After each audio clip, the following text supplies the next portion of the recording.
Good morning, everyone. My name is Morris Mthombeni. It gives me great pleasure to be talking to you today. I'll be in conversation with my colleague, Wocke. So I'm a doctor, but not that kind of doctor. The doctor that likes to talk, but not the one that is very good at curing diseases. Albert is also a doctor, but is a doctor of international business, which is quite sad for him at the moment because he's not doing much international business at the moment. However, here we are today going to share some really interesting ideas and thoughts about what we in business schools think about HR practices during this time of uncertainty and this time of a crisis. We know that many people all over the world are scared at the moment. They don't know what each day will present, and they can't see through the end of the current crisis. However, we believe it is really important that our voices like ours, what we call ourselves agents of hope, who stand up, speak up, share our knowledge and our experiences to help people to kind of think through issues in a rational way. So the focus of our conversation today will be on how the whole world suddenly has become a digital workforce. And we want to really start delving into what this means today and what it will mean beyond the current crisis into the world of work in general. So allow me to also let you know that given that we are on this platform, LinkedIn Live, we'll also be checking into our phones to see if anyone wants to ask questions, and we'll engage with you as best we can. And of course, if we can't answer your questions live, we'll be able to thereafter engage with you on the platform. So please join us, stay with us, let's have fun together. So allow me to begin now by asking you, Albert, a question. When you think about this notion of digital workforce, the key drivers historically were declining job security, the increasing need for demographic diversity in the workplace, and the proliferation of technology. However, overnight is, so to speak, the pandemic, the COVID-19 pandemic, has become a major drive. What do you think this is going to do to the digital workforce beyond the current crisis? Morris, great question. And so this I would call digital workforce version 3, if you wish. So in the late 1990s, as you alluded to, the world was driven by restructuring. And everybody thought stripping out, reducing your workforce, we are going to have virtual workplaces. And if you remember, people were working from home and there were issues about alienation and there were issues about do you need to be in the office to get promotions and things like that. And everybody tried to experiment with, or in many places, people tried to experiment with virtual work. And it just didn't quite take off. You couldn't get the productivity, you had alienation, you had a variety of problems there. And workers were battling to see their careers grow, and there was just so much you could do. Then after that, we moved back to more to the workplaces that we were familiar with 3 weeks ago, and then there was another upsurge in virtual workplaces in around after mid-2000s, but mainly in multinationals that were trying to put global value chains together and so on. And in our industry, everybody was talking about online courses, online training and so on.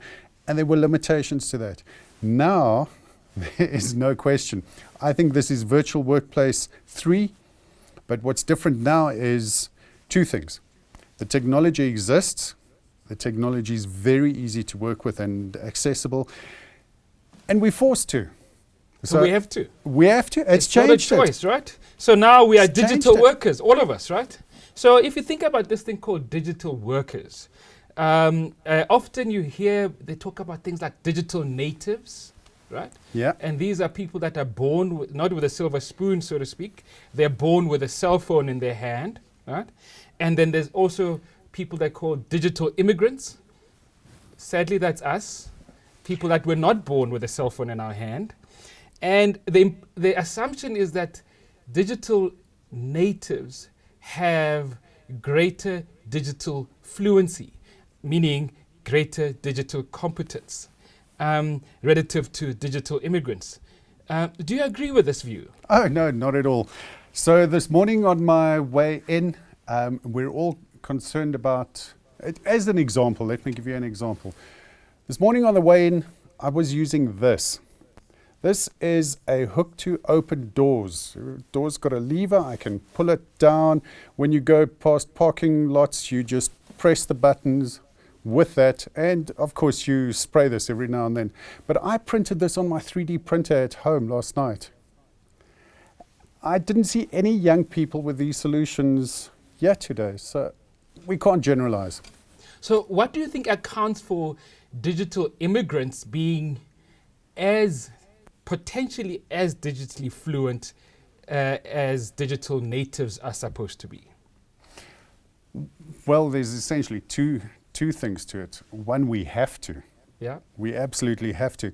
And the second is many of us can afford what new young people can't afford. Yeah. So we can adopt the technology quite quickly. But bringing it back to the virtual workplace, we've been dabbling with this for 10, 15 years. It's not that new. We're pretty much used to this. So what I'm hearing you say is it's one thing to be comfortable with using technologies.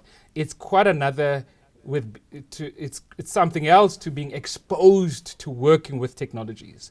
And the likelihood is that without realizing it, digital immigrants actually have been exposed to working with technology for quite some time and serendipitously have become quite comfortable with the use of technology. Now, let me ask you this thing. In the world of digital, there's also different logics to the world of teams, right? Absolutely. And in the world of teams, we know of this concept called virtual teams. How does this thing of virtual teams play out in the world of digital workforce? And what can we learn from the literature on virtual teams that could be useful to HR practitioners, that could be useful to leaders and managers in our current times? Okay, so and your question is a huge question. I don't think we'll be able to do justice to it right now. But that said, the implications are HR needs to change its role.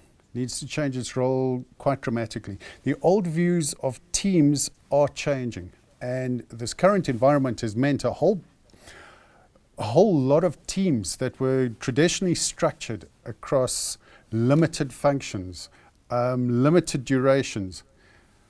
They're now redundant. Your production kind of mindset in service workers and in those kind of teams don't work in a virtual workplace. And it comes down to when you're at home, for instance, you have to work with your household. And there's a totally different rhythm that's at play. And now you've got to think about what type of jobs you're designing, what type of roles and tasks people should be doing in the virtual team that can accommodate this. Because people aren't, or some people may be able to, but real life, most people are going to have to blend their home life with their work life.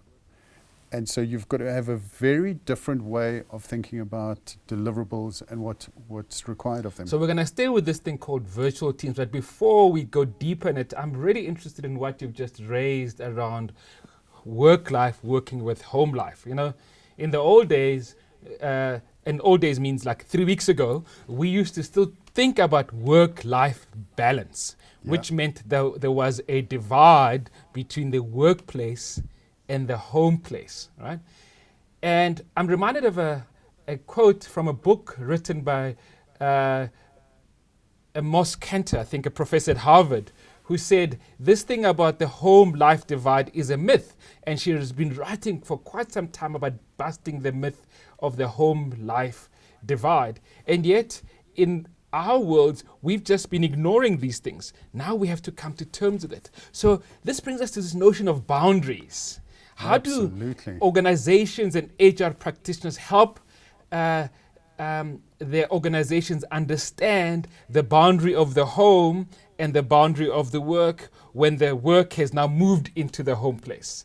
And what kind of practices and policies do you think HR needs to be thinking about in this blurring of the home and the work spaces? Okay, and Rosebeth Moss-Cantor is absolutely the guru in this space. But there's been a lot more modern stuff there, as you're speaking about. The issue on the boundaries is, what is normal for your employee?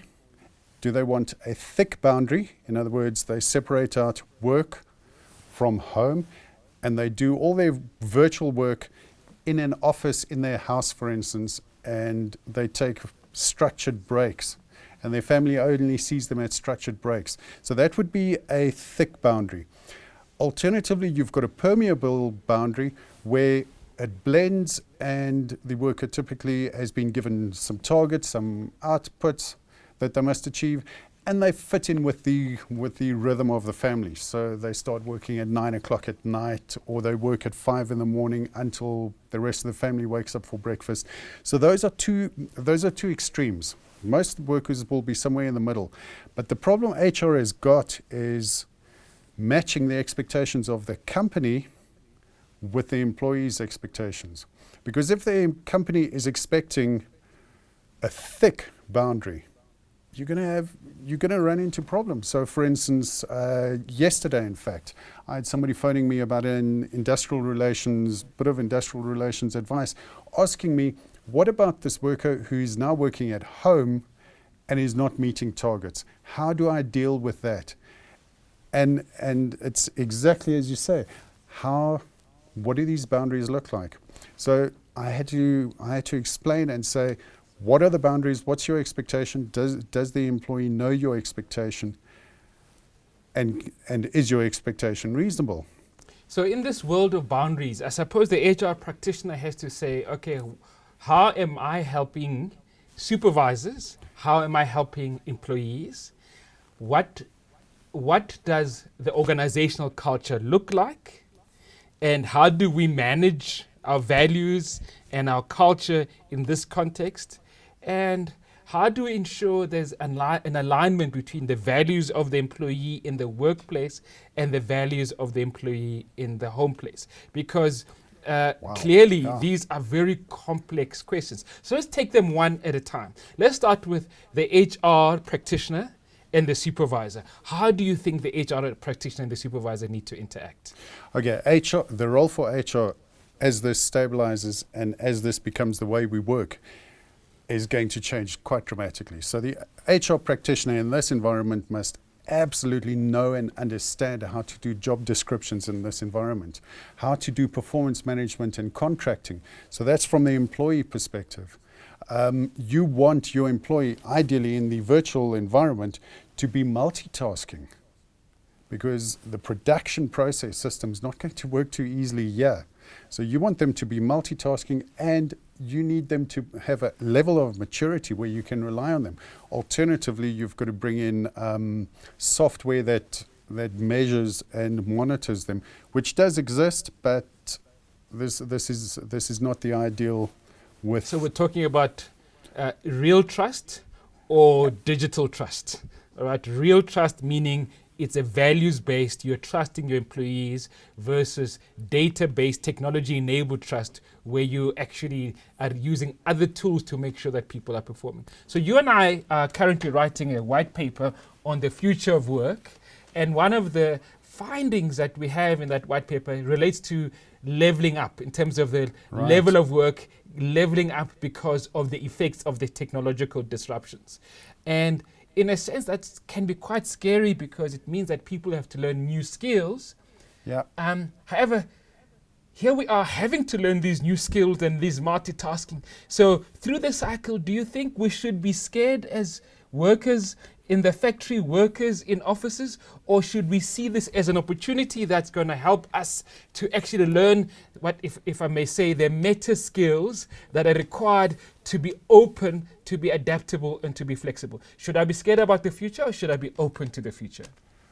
I'm absolutely open to the future. This is way more exciting because my jobs in the future are going to be based on trust. You're going to be giving me, as the worker, more resources to be able to do my job, and you're going to trust that I'm delivering with those resources. And so that's where we're moving into it, because your problem with virtual teams is ambiguity. So if you are using a narrow, machine-driven monitoring mechanism, or a performance management system that's very narrow and very, very structured, you can be absolutely sure that that will be gamed by the virtual team very, very quickly.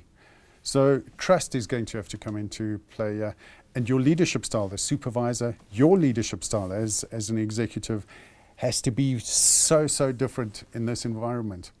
Now, what I foresee coming into the future, by January next year, we'll be discussing what are the competencies that we would be looking for in our employees. So let's move into that. So there's the competencies in this new digital environment. So we know that the context has changed.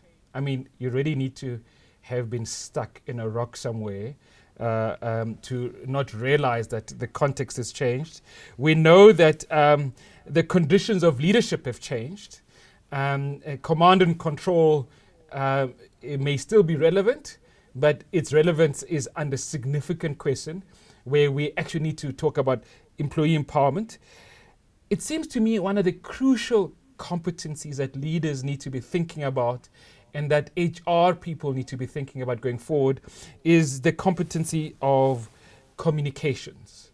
You know, communicating about what is a priority, communicating about outcomes, and then empowering people to learn, to give feedback so we can support them. What are your views on the role of leader communication competency in the new world of work? I know, it's going to be more important than ever, because now you're going to be talking to teams that have a degree of distance, and you're going to have to guess what we call temporal distance. In other words, is the employee on the other side understanding what you're saying?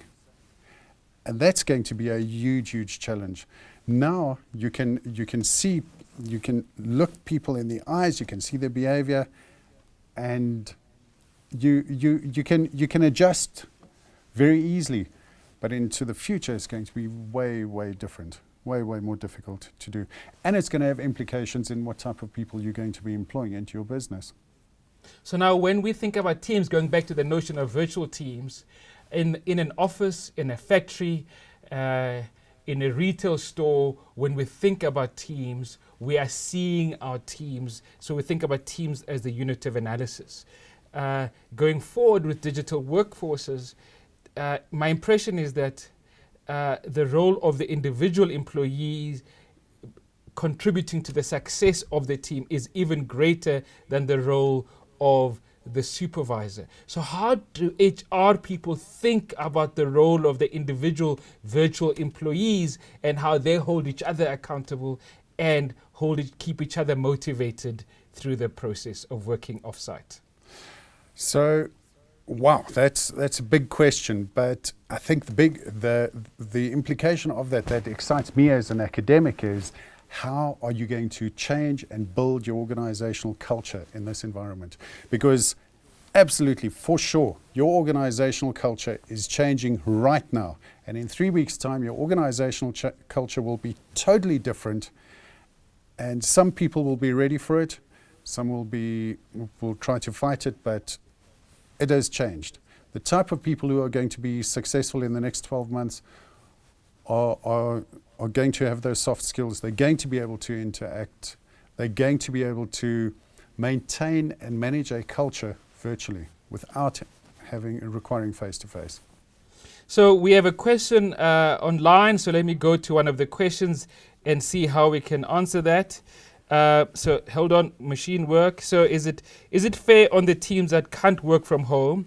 It seems the privileged positions benefit most again. So I suppose the question really is about there are teams that can work from home and there are teams that can't work from home. And the teams that can work from home have advantages over teams that can't work from home.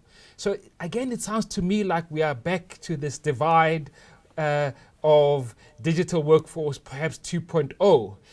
How would you respond to that? Or, because in my view, Albert, I think all teams must think not in terms of thick boundaries, as you said earlier, but more in terms of thin boundaries, where as teams, our work follows us to the workplace and to the home place. Some of us, like if I work at Pick n Pay, the bulk of my work will be in the workplace, but I need to think about how I show up at home in order to be effective in certain places like a retail store, like a Tesco or a Pick n Pay, as the case might be, right? But for some of us, we're able, office workers that is, are able to work from home better than, let's say, a retailer or a manufacturer. So how do you feel about this question about fairness? Because I think that's what that question is about. Absolutely, and I was a trade unionist many years ago, and I feel that, absolutely feel that. But what we've got is we're seeing, if you want, a new industrialization, a sub-industrialization that's happening. So what companies are going to be coming out of this lot, out of this experience? They're going to be looking back and they're going to be seeing we've got this incredible productivity increase. And they're going to think about their costs and they're going to think about the way they're working. So in the service industries, the higher level jobs, or the elite, to use the question's terminology, lessons are going to be learned there that are going to go down to the teams. So I'm predicting we're going to have more self-managed teams. We're going to have teams that will be smaller and they'll interact with other teams, and they'll be given an overall objective to achieve. So what I'm hearing you say is that, well, whilst a lot of the conversation so far has focused on virtual teams working from home, what we could also be thinking about is virtual teams working from different parts of the organization. Absolutely. So if you want to, at a conceptual level, maybe don't get stuck with virtual teams being at home given the current pandemic. Think about what this means about your teams and organizational work beyond the pandemic, right? Is that a fair way of looking? Absolutely. So where you're at a workplace that had 200 people, you're going to have smaller teams that interact with each other. Lovely. So I now want to maybe start pulling it together towards what HR people should be thinking about. So in terms of supervisory support, there's this notion of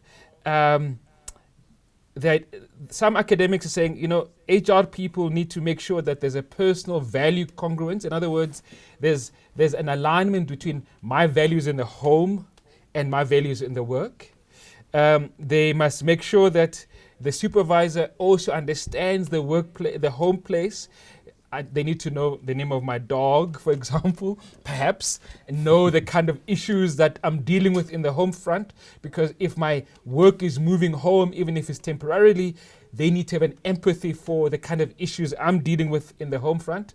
And so some of these issues and the organizational culture also needs to kind of be supportive of a more family-friendly workforce.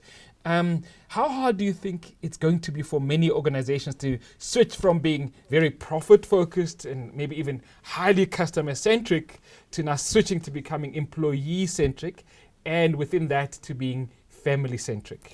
Now that's going to be the biggest organizational culture change that organizations are going to have to face. And this is back to the theories of thick and thin or permeable boundaries. Essentially, your organization's got to state or understand before it states it what boundaries are acceptable, what boundaries are not acceptable, because there's a psychological contract that's being built and being renegotiated at the moment. Yeah. And we know if you really breach a psychological contract, a level 3 breach of psychological contract, the employee will turn bad and start sabotaging your business. So we have to understand that. The rules of engagement and employee engagement is going to look very, very different. Our current tools, current models of employee engagement are going to have to be adjusted quite dramatically. And that's a fantastic area to be looking at. And what does this mean now. it's a question from online. What will this mean for remuneration structures for people working from home? So think about it this way. As an employer, you're paying rent, and you've got these fixed costs in your office. But if you now suddenly start shifting people into their home places, should you be compensating people for the rent that you are stealing from them, for example? Because you've now moved into their home space and you've converted a portion of their home space into a workspace. Should you be considering that in how you remunerate, incentivize, and think about your workforce? It's a brilliant question, and people were battling with this question at the end of the 1990s with Virtual Workplace 1. So the flip side to that is, if you're not paying for my connectivity, if you're not paying rent, if you're not contributing to all of this, you can't expect me to be an exclusive employee. I will moonlight to your competitors, or not moonlight, I will also provide to your competitors. You're not going to be able to tie me down unless you're paying all of those costs. So we are going to have a way more flexible workforce in this space. There's no question about it. So in the classroom, you teach about something called, amongst others, job design, the nature of work, and job resources. And we know from literature that in the world of virtual teams and traveling salespeople, for example, international business travelers, that this kind of flexible work is very stressful. So that's the job design part. And the job resources part, however, says if you give people sufficient resources, like you said, in terms of securing contributing to their operating costs in the home place, you give them sufficient resources to be able to do the work. The kind of stresses that are caused by these flexible job designs can be mitigated by the resources and the support that you provide. How do you think then HR people need to think about the kind of resources and support they need to start providing to people that are working offsite to make sure that to mitigate the potential consequences of stress and all manner of unhappiness for that employee who no longer is working in the office? So there's two things you've got to think about. The one is how you're transitioning the people over to that, because one of the issues you want to avoid is alienation. So if I'm not front and center in the office, am I ever going to get a promotion? Are they ever going to bother training me? Are they ever going to bother investing in me? Does my employer care? So you've got to manage that very, very carefully. Then the other one is, once again, your thick and your thin boundaries. Because if you don't manage those expectations or don't understand the expectations of the employee, and the employee doesn't understand the expectations from the company, you can go too far. So nobody wants the HR department to phone up and say, so how's your wife feeling today? When they've never done it before. So how much interference do you want in an employee's personal life? So, because some employees and many cultures don't like that. And so that's a very, very... So it's amazing how with the advent of this latest revolution that is taking place, that is currently being disrupted by the pandemic, we're going back to how humans used to be when we humans used to actually engage as human beings, hopefully not touch each other anymore, but engage in a more personal level. And here we are, the challenge for workers is that they are struggling to cope with issues like, as a young mother, how do I manage a meeting on Zoom when my kids are crying and screaming and the dog is barking, and a supervisor trying to make this work without losing productivity? So clearly we're all moving into uncharted waters. So in this new world of work, Albert, who do you think are the new heroes? So in the old world of work, the hero used to be the head of sales, the head of marketing, bringing in the business, the chief executive. Who are the new heroes in this new world of work, you think?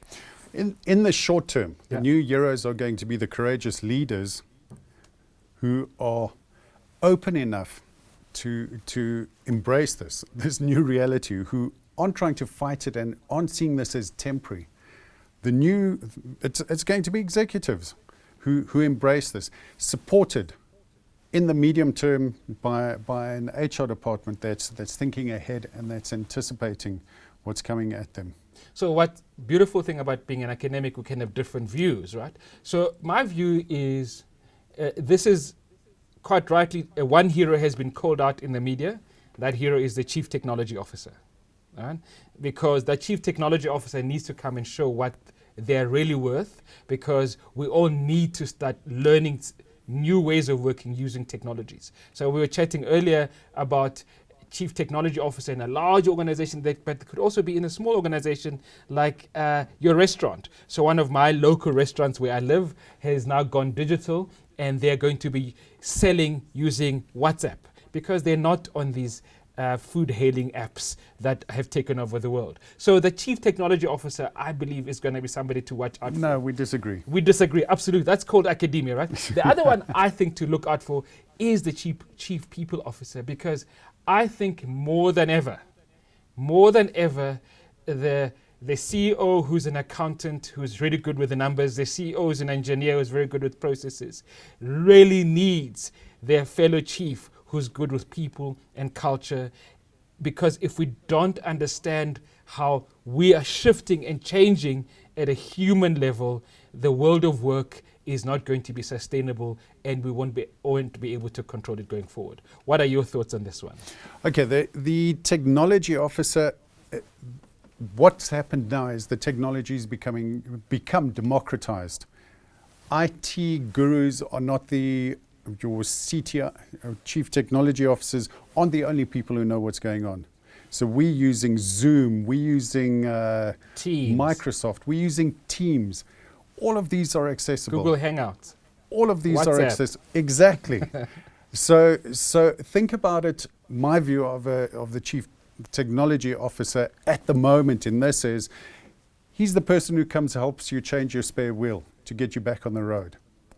Rather look at it as at an organization the way Jay Galbraith did. The organization, the modern way of looking at it as a body. So you've got a skeleton, which will be your structures, and IT will be coming into that. You'll have your muscles. Those are the skills you're going to have around. And then you're going to have how it all interacts, the nervous system. And the nervous system is the future. And the nervous system is great executives and great managers who understand people, supported by a good HR. Okay, wonderful. So so at least we agree on one thing, right? So you might think technology people are your mechanics, but we can agree to disagree on that one. But we do agree that the people part is a crucial part of the equation. So what I'd like to do before we close out is to read some of the feedback that we're receiving online. So David Conradi from Deloitte Consulting says, Hi, David. The burden on leadership will be to become brokers of trust for virtual teams, create the right context, and enable the building of trust to be expedited. As you know, I live in the world of trust, and it's a very complex process that we need to kind of engage with. And Amelia van Heerden, hello Amelia. One of our GIBS MBA alumni says, the SEMCO model speaks to the self-management and trust model and how it has delivered significant growth for over 40 years. So of course, one of the things we could be talking about is this notion of self-leadership and self-efficacy and all those kinds of issues. And I think organizational design and organizational behavior experts have a lot of work to do here in helping employees to develop this self-efficacy and self-leadership capabilities. And Nick Smith from Microsoft is saying that I agree Organizations need to place more emphasis on the outcomes they expect. As someone once said, in a church, many roads lead to the cross. Nick, I think I'm going to not comment on any religious comment. I agree with the earlier part of what you said. Absolutely.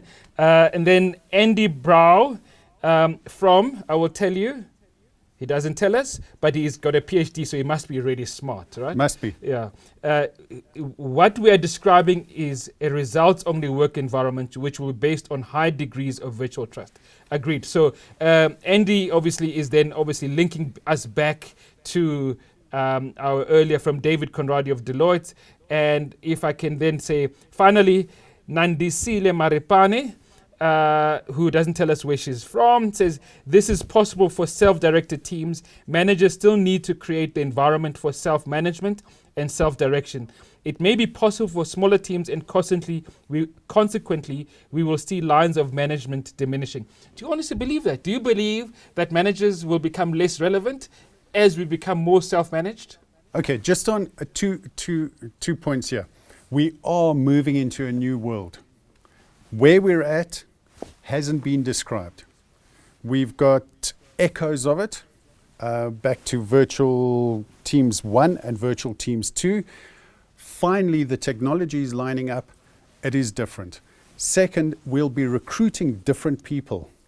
The big challenge we're going to have is transforming those big teams into smaller self-directed teams. And that's been a problem that HR has been battling with since the 1990s. But we forced into it. All the stars are aligning. We'll get it right now. I couldn't agree more. And in my view, we are actually also moving into a world of human agents and digital agents. And therefore, we will need different kind of management and leadership skills that help us to make sense of this new world of human agents and digital agents. And the digital here, I'm not talking about virtual people. I'm talking about digital as in robots, AI related, and so forth. So in that world, I'm not convinced that we're going to have less managers and less leaders. I think we'll have different managers and different leaders. And that's why places like ourselves and other business schools have a very important role to play in generating, developing, and encouraging this difference to emerge sooner than later. Albert, final comments before we sign off. Okay. Lovely comments that have come in. Great conversation. I think the skills exist. The skills exist. This is a filter for which skills are going to remain relevant. Our toolbox of skills is going to look different. So I think the combination of skills that we've got, that the modern manager has, are just going to change. Albert, thank you so much. Thanks, Morris. We only disagreed on one point, which is a first. We typically disagree on at least 5. So maybe we can do this again sometime. Everybody, thank you and sayonara.